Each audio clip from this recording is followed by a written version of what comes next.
Assalamualaikum warahmatullahi wabarakatuh. Perkenalkan, kami dari kelompok 5 dengan materi Sistem Komunikasi sebagai Pilar Masyarakat Digital dengan kajian interdisipliner dan analisis konseptual bagaimana sistem komunikasi mendukung transformasi digital di sektor pendidikan, ekonomi, dan sosial.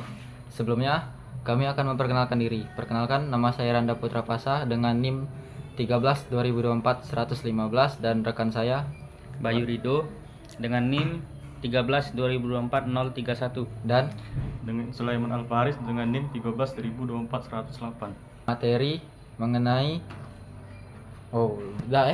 kami panjatkan kehadiran Allah Subhanahu wa taala karena atas rahmat dan karunia-Nya makalah yang berjudul Sistem Komunikasi ini dapat diselesaikan dengan baik dan tepat waktu.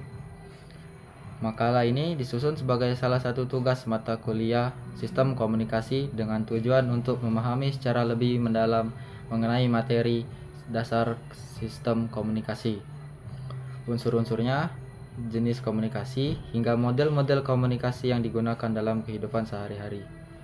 Penulis ini menyadari bahwa tersusunnya makalah ini tidak lepas dari dukungan berbagai pihak. Oleh karena itu, penulis ingin menyampaikan rasa terima kasih yang sebesar-besarnya kepada dosen pengampu kuliah yang telah memberikan arahan dan bimbingan selama proses perkuliahan. Kemudian teman-teman dari semua pihak yang turut membantu dalam proses penyusunan makalah ini. Dengan daftar isi bab 1 yaitu pendahuluan dengan isi 1 latar belakang, rumusan masalah, tujuan penulisan makalah ini serta manfaat penulisan makalah ini. Dan isi bab 2 ialah pengertian sistem komunikasi, unsur-unsur sistem komunikasi, proses komunikasi, jenis-jenis sistem komunikasi, dan model-model sistem komunikasi. Isi bab 3 ialah penerapan sistem komunikasi dengan isi sistem komunikasi di kehidupan sehari-hari, komunikasi di dalam organisasi, serta komunikasi di bidang pendidikan dan bisnis. Dan isi bab 4 ialah penutup dengan isi kesimpulan dan saran. Maka dari itu saya akan mendahului membaca bab 1 dengan pendahuluan 1 latar belakang. Komunikasi merupakan bagian yang tidak terpisahkan dari kehidupan manusia. Sejak manusia pertama kali hidup di muka bumi, kebutuhan untuk saling menyampaikan pesan, pikiran, dan perasaan sudah menjadi dasar dalam segala bentuk interaksi sosial. Tanpa adanya komunikasi, manusia tidak akan mampu bekerja sama, membangun relasi, bersosialisasi, bahkan bertahan hidup dalam kelompok. Maka dari itu, komunikasi dianggap sebagai fondasi utama dalam kehidupan. Dalam perkembangannya, komunikasi tidak hanya dilakukan secara lisan. Dalam perkembangannya, komunikasi tidak hanya dilakukan secara lisan ataupun tatap muka, tetapi telah banyak mengalami transformasi seiring dengan kemajuan zaman. Namun pada dasarnya komunikasi tetaplah merupakan sebuah sistem, yaitu serangkaian elemen yang saling berkaitan dan bekerja bersama untuk mencapai suatu tujuan, yaitu penyampaian informasi dari suatu pihak ke pihak lain secara efektif.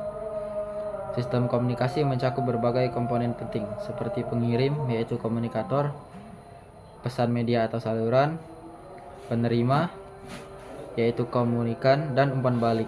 Selain itu, sistem ini juga dipengaruhi oleh faktor-faktor lain seperti konteks, gangguan atau noise, dan persepsi. Pemahaman tentang sistem komunikasi sangatlah penting, terutama dalam konteks pendidikan, bisnis, organisasi, serta kehidupan sosial secara umum. Saat ini, komunikasi menjadi salah satu keterampilan kunci yang dibutuhkan dalam berbagai bidang, baik dalam dunia kerja maupun kehidupan sehari-hari. Kemampuan untuk menyampaikan ide secara jelas dan menerima informasi dengan baik menjadi hal yang sangat menentukan keberhasilan seseorang dalam berinteraksi. Oleh karena itu, mempelajari sistem komunikasi bukan hanya penting dari sisi teori, tetapi sistem komunikasi juga memiliki dampak besar secara praktis. Makalah ini disusun untuk membahas sistem komunikasi secara menyeluruh, mulai dari pengertiannya, unsur-unsur, jenis komunikasi, hingga bagaimana sistem komunikasi diterapkan di kehidupan sehari-hari. Ke bab 2 pembahasan yaitu pengertian sistem komunikasi. Secara umum, komunikasi dapat diartikan sebagai proses penyampaian informasi, gagasan, pikiran atau perasaan dari satu pihak ke pihak lainnya. Komunikasi bisa terjadi secara lisan, tulisan, simbolik, atau bahkan melalui ekspresi dan bahasa tubuh. Komunikasi tidak hanya terjadi antara dua individu, tetapi juga dapat berlangsung dalam kelompok, organisasi, atau bahkan antar negara. Sistem komunikasi merupakan suatu kesatuan yang terdiri atas berbagai elemen yang saling berkaitan dan bekerja sama untuk memungkinkan terjadinya proses komunikasi secara efektif dan efisien. Dalam hal ini, sistem berarti adanya struktur atau pola tertentu yang mendukung kelangsungan komunikasi itu sendiri. Artinya, komunikasi bukanlah proses yang berdiri sendiri, melainkan melibatkan sejumlah komponen yang saling berinteraksi satu sama lain. Menurut beberapa ahli, Hanor Laswell yang mengemukakan bahwa komunikasi dapat dijelaskan melalui rumusan who says what, in which channel, to whom, with what effect. Dengan kata lain, komunikasi merupakan sistem yang melibatkan pengirim pesan, komunikator, isi pesan, media atau saluran penerima pesan komunikan, dan efek atau hasil dari komunikasi tersebut. Shannon dan Weaver dalam model komunikasi matematisnya mendefinisikan komunikasi sebagai proses pengiriman pesan dari sumber, sender ke penerima, receiver, melalui suatu saluran channel yang dapat mengalami gangguan noise. Model ini banyak dilakukan dalam ilmu komunikasi modern dan menjadi dasar pemahaman komunikasi sebagai suatu sistem teknis. Dalam konteks sistem komunikasi memiliki input pesan atau informasi, proses penyampaian melalui media atau saluran, dan output pemahaman atau respon dari penerima. Bila salah satu komponen dalam sistem tersebut terganggu atau tidak berfungsi dengan baik, maka komunikasi bisa gagal atau tidak efektif. Komunikasi sebagai sistem juga berarti bahwa proses ini bersifat dinamis dan saling mengaruhi. Perubahan pada satu komponen bisa berdampak pada keseluruhan proses. Misalnya, jika pesan tidak dirumuskan dengan jelas oleh komunikator, maka penerima bisa salah memahami maksudnya. Begitu pula jika saluran yang digunakan tidak tepat, maka komunikasi tidak akan berjalan dengan baik. Dengan memahami komunikasi sebagai sistem, kita bisa lebih menyadari pentingnya memperhatikan setiap elemen yang terlibat di dalamnya, baik dalam komunikasi antar individu, kelompok, organisasi, maupun dalam konteks publik yang lebih luas. Pendekatan sistem ini membantu kita dalam menganalisis dan memperbaiki komunikasi agar lebih efektif dan efisien. Unsur-unsur sistem komunikasi. Sebuah sistem komunikasi terdiri atas beberapa unsur yang penting yang saling berhubungan dan membentuk alur komunikasi yang utuh. Jika salah satu unsur ini tidak berfungsi dengan baik, maka proses komunikasi bisa terganggu atau bahkan gagal mencapai tujuannya. Menurut para ahli komunikasi seperti Onong Unjana Effendi dan Hafid Changara, terdapat 6 unsur utama dalam sistem komunikasi. 1. Komunikator, sender source. Komunikasi adalah pihak yang menyampaikan pesan. Ia bertugas merumuskan atau mengkode ide, gagasan, atau informasi ke dalam bentuk pesan yang bisa dipahami oleh penerima. 2. Pesan. Pesan adalah isi atau materi yang ingin disampaikan oleh komunikator kepada komunikasi. Pesan dapat berbentuk verbal, kata-kata, maupun non-verbal, bahasa tubuh, ekspresi wajah, simbol, dan lain-lain. Penyusunan pesan yang efektif sangat penting agar pesan tersebut tidak menimbulkan satu tafsir. 3. Saluran atau media. Media atau saluran adalah alat atau sarana yang digunakan untuk menyampaikan pesan dari komunikator ke komunikan. Saluran ini bisa berupa media lisan, tatap muka, tulisan, surat, email, audio, radio, visual, televisi, hingga digital, media sosial, aplikasi chat. 4. Komunikan, receiver. Komunikan adalah pihak yang menerima pesan dari komunikator. Komunikan harus mampu mengimplementasikan atau mengkode pesan yang diterima agar dapat memahami maknanya. Latar belakang, pengalaman, pendidikan, dan persepsi komunikan dapat memengaruhi pemahamannya terhadap pesan yang diterima. 5. Umpan balik, feedback. Umpan balik merupakan respon atau reaksi dari komunikan terhadap pesan yang diterima. Umpan balik dapat berbentuk pertanyaan, komentar, anggukan, atau bahkan tindakan. Feedback ini penting untuk mengetahui apakah pesan telah diterima dan dipahami dengan baik. 6. Gangguan, noise. Gangguan adalah segala hal yang menghambat atau mengganggu proses komunikasi, baik secara fisik maupun psikologis. Contoh gangguan fisik adalah suara bising saat berbicara, Sedangkan gangguan psikologis bisa berupa perbedaan persepsi, emosi negatif, atau kurangnya konsentrasi saat menerima pesan. Proses komunikasi. Proses komunikasi adalah rangkaian langkah atau tahapan yang dilalui ketika pesan dikirimkan dan dari komunikator kepada komunikan. Proses ini tidak terjadi secara sembarangan, melainkan mengikuti urutan tertentu agar pesan yang disampaikan bisa diterima dan dipahami dengan baik. Ide atau gagasan. Semua komunikasi dimulai dari adanya ide, pikiran, atau perasaan yang ingin disampaikan oleh komunikator. Ini adalah tahap internal di mana pengiriman pesan memutuskan apa yang disampaikan. 2. Encoding. Pengiriman kemudian mengubah ide tersebut ke dalam bentuk simbol atau kode tertentu, misalnya kata-kata, gambar, atau gerakan tubuh. 3. Transmisi pesan melalui saluran channel. Pesan yang telah dikodekan kemudian dikirimkan melalui media atau saluran tertentu, seperti berbicara langsung, lisan, menulis pesan tulisan, menggunakan media elektronik, atau visual lainnya. Pemilihan saluran yang tepat akan meningkatkan efektivitas komunikasi. 4. Decoding. Komunikan atau penerima pesan akan menguraikan atau menerjemahkan simbol-simbol yang diterima ke dalam makna yang bisa dipahami.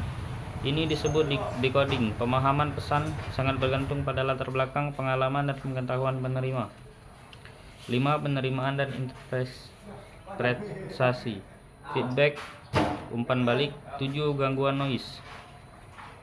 Contoh sederhana proses komunikasi. Misalnya seorang dosen komunikator ingin menjelaskan materi kuliah, ia merumuskan idenya, lalu menyampaikannya dalam bentuk kata-kata encoding melalui media surat saat perkuliahan, channel.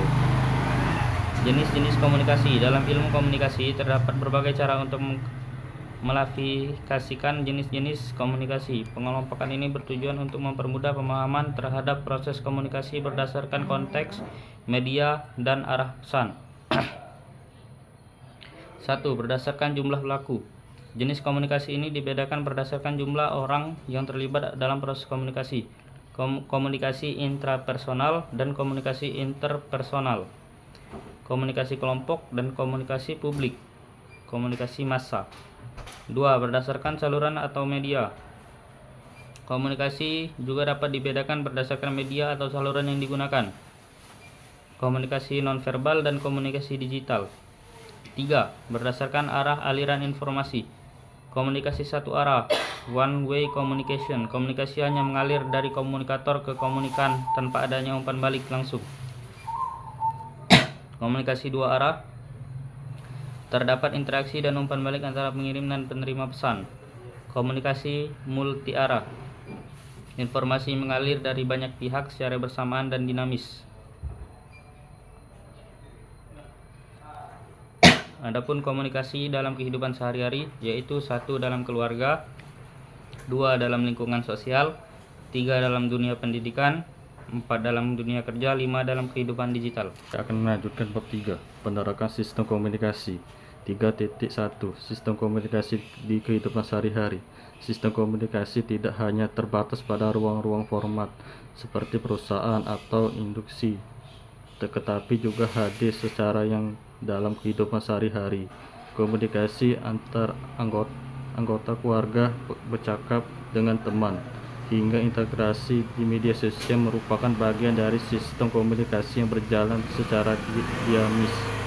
Dalam konteks rumah tangga, komunikasi menjadi alat utama untuk menjaga harmonisan, misalnya visual mengenali berbagai tugas rumah tangga, merencanakan keuangan, atau mengasuh anak, memerlukan komunikasi yang jelas dan terbuka. Tanpa adanya komunikasi yang efektif, potensi konflik akan lebih besar. Di ruang publik, sistem komunikasi juga sangat penting, misalnya saat seseorang membeli barang di pasar atau berinteraksi dengan tetangga. Aktivitas ini membutuhkan proses komunikasi yang bercakup mengirimkan pesan, pemahaman, dan umpan balik. Komunikasi juga menjadi alat bersatu di lingkungan sosial, khususnya dalam kegiatan gotong royong, musyawarah, atau secara komunitas. 3.2 Komunikasi dalam organisasi.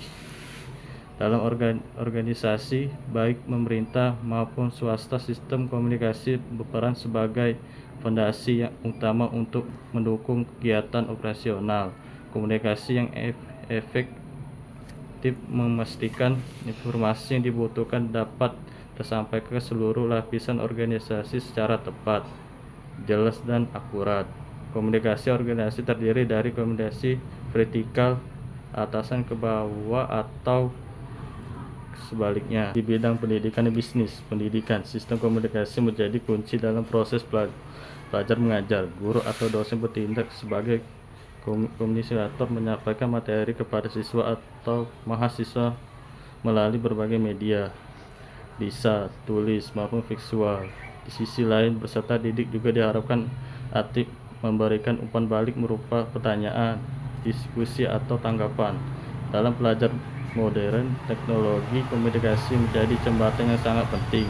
Menggunakan e-learning management system (LMS), kelas daring, Zoom, Google Meet atau Meeting, hingga grup diskusi WhatsApp, menunjukkan bahwa sistem komunikasi pendidik terus beradaptasi mengikuti perkembangan zaman. Kendala komunikasi seperti kurangnya beradaptasi atau salah interpretasi pesan dapat menghambat memahami siswa. Oleh karena itu, dibutuhkan keterampilan komunikasi dua arah antara pendidikan dan peserta didik. Bisnis. Dalam dunia bisnis, komunikasi berperan penting dalam menjalin hubungan dengan pelanggan, mitra dengan internal perusahaan. Komunikasi pemasaran, layanan pelanggan, negosiasi, hingga komunikasi brand adalah bagian dari sistem komunikasi bisnis.